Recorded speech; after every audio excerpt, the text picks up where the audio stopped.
Halo, selamat datang di video based learning. Saya akan mengambil video based learning dengan tema sistem informasi. Topik yang saya ambil adalah akuisisi data, web scraping dengan Python. Perkenalkan sebelumnya, nama saya Febrian Aldian Putra dengan NIM 2602310953 dari jurusan Sistem Informasi Universitas Bina Nusantara.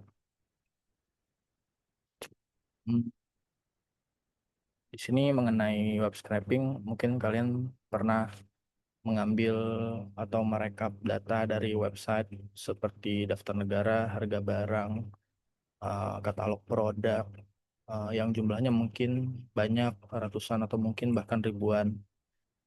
Kalau di copy paste secara manual atau satu persatu, lalu dipindahkan ke Excel ataupun format data lainnya, itu akan makan waktu yang lama dan juga sangat rentan akan human error atau kesalahan-kesalahan yang dilakukan oleh operatornya. Di sini web scraping bisa menjadi solusi yang lebih efisien dibandingkan harus copy paste manual.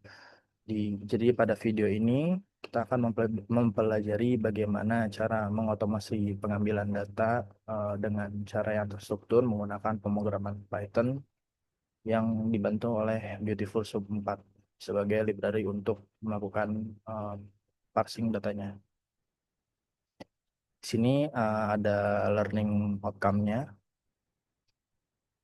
Learning outcome itu apa aja sih yang kita akan pelajari gitu, seperti ada 3 langkah fundamental untuk melakukan web scraping, lalu untuk menganalisa dan melakukan inspeksi HTML, eh, lalu ada melakukan implementasi untuk Python-nya sendiri, melakukan web scraping, dan hasilnya nanti akan diekspor menjadi file CSV. Lalu web scraping itu apa? Web scraping itu adalah teknik mengambil atau mengekstraksi data dari sebuah website secara otomatis dan terprogram. Jadi ada, saya nanti cantumkan referensinya di akhir. Jadi menurut riset dari Saukar dan kawan-kawan dalam International Journal on Future Evolution in Computer Science tahun 2018, web scraping merupakan solusi fundamental untuk mengkonversi data dari internet yang tidak terstruktur atau unstructured web data menjadi format data yang terstruktur, structured data untuk keperluan analisis bisnis dan juga sistem informasi. Jadi em, di penerapannya di dalam web scraping tersebut ada 3 tahapan utama.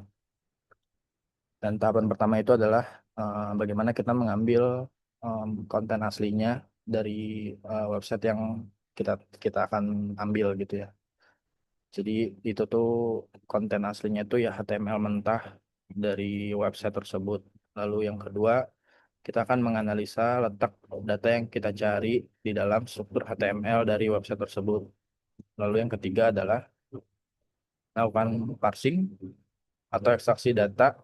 eh, Lalu kita akan mengekspor atau mengubahnya menjadi CSV file. Nah, untuk menjalankan ketiganya ini kita pakai 2 library, yaitu ada Python, eh, ada 2 library dari Python, yaitu ada request dan juga Beautiful Soup 4. Nah, gunanya request itu untuk komunikasi ke server gitu ya, dari Python kita ke server tujuannya. Dan Beautiful Soup 4 itu untuk membedah serta mengekstrak elemen-elemen datanya gitu. Nanti dia akan parsing datanya tersebut dan diekspor menjadi file CSV dengan library CSV. Eh, Berikutnya ini adalah 3 fundamental step-nya, yaitu kita akan melakukan request HTML dengan library request, lalu menganalisa strukturnya. Setelah itu akan diambil oleh Beautiful Soup 4 untuk diparse dan diekspor ke CSV.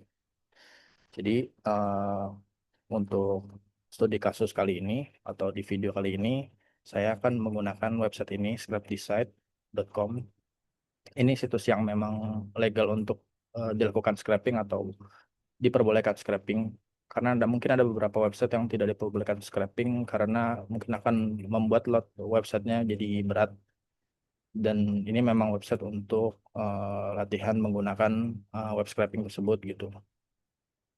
Jadi em, di sini tuh ada banyak negara-negara, lalu ada ibu kotanya, lalu populasinya berapa banyak, dan juga di sini ada areanya.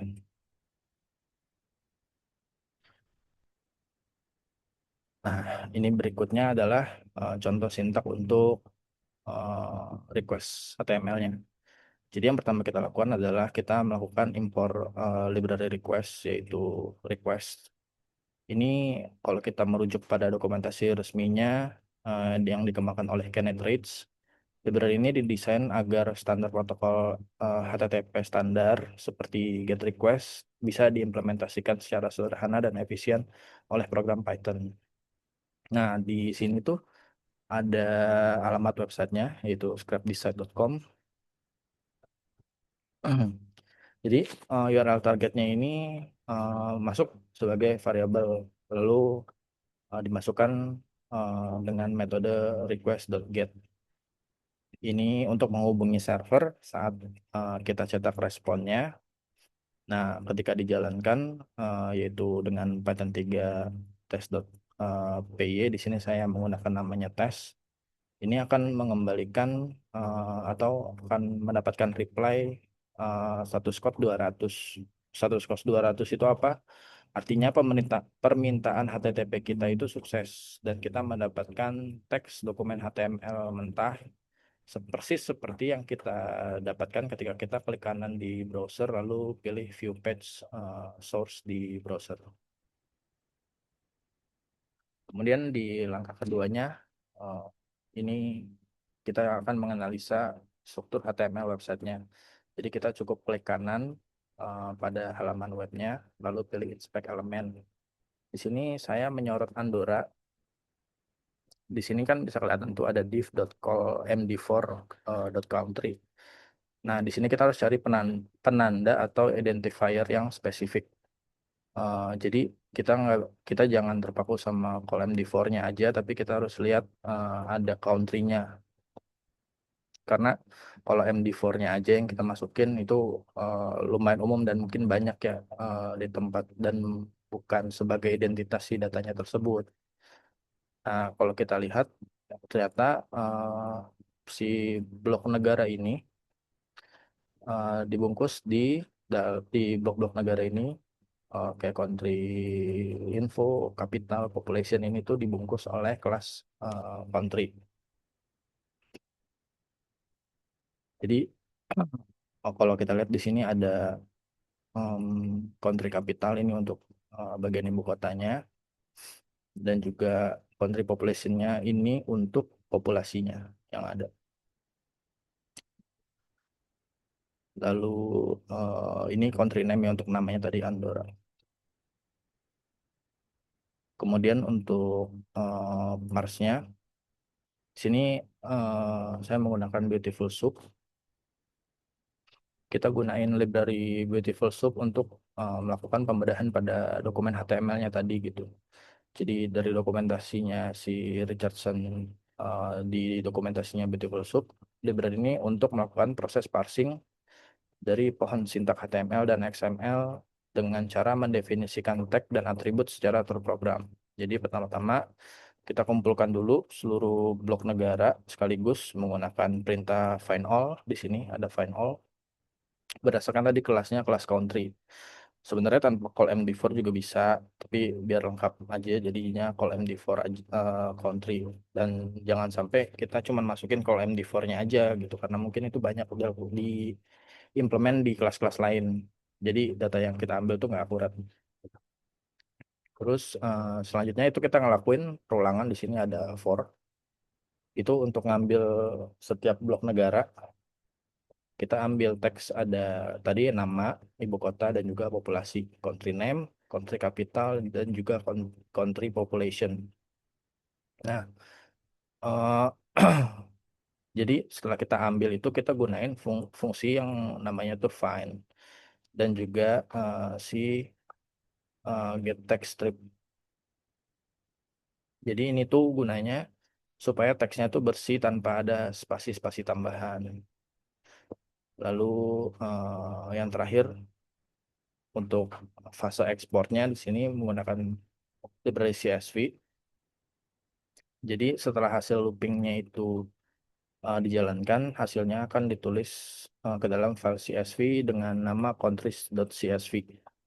Yang akan ditulis adalah nama ibu kota dan juga populasi. Setelah itu kita bisa jalankan. Di sini saya namain filenya atau saya menamakan filenya dengan nama scrapper.py. Dan ketika dijalankan itu akan menghasilkan satu file lagi bernama countries.csv seperti yang tadi ditulis di code-nya.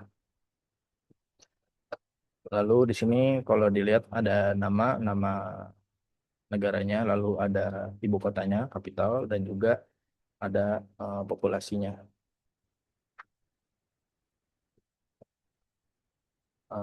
Jadi sebagai kesimpulan, integrasi antara otomasi Python web scraping ini adalah implementasi eh, bagaimana kita melakukan data akuisisi secara akurat dan efisien dari sumber yang ada di internet. Dan ada 3 tahapan yang harus dilakukan, yaitu request, HTML, kemudian kita harus menganalisa struktur datanya juga yang ada di web tersebut, lalu melakukan parsing dan ekspor terhadap data tersebut. Jadi dengan melakukan itu, pekerjaan manual seperti copy paste tadi itu bisa diselesaikan dalam waktu yang singkat. Namun seperti yang tadi saya sebutkan juga, bahwa melakukan scraping ini juga ada etikanya. Jadi supaya si scraping ini nggak membebani server webnya. Jadi kita nggak mengganggu aktivitas ataupun mungkin proses bisnis yang dimiliki oleh suatu perusahaan atau website tersebut. Jadi ini yang referensi tadi saya sebutkan, beberapa referensi yang saya sebutkan. Sini ada referensi dari Beautiful Soup-nya, lalu ada referensi dari library request-nya juga. Jadi sekian video based learning dari saya kali ini. Saya harap video ini dapat memberikan tambahan pengetahuan tentang cara melakukan otomasi dalam mengekstrak data dengan efisien. Terima kasih banyak. Assalamualaikum warahmatullahi wabarakatuh.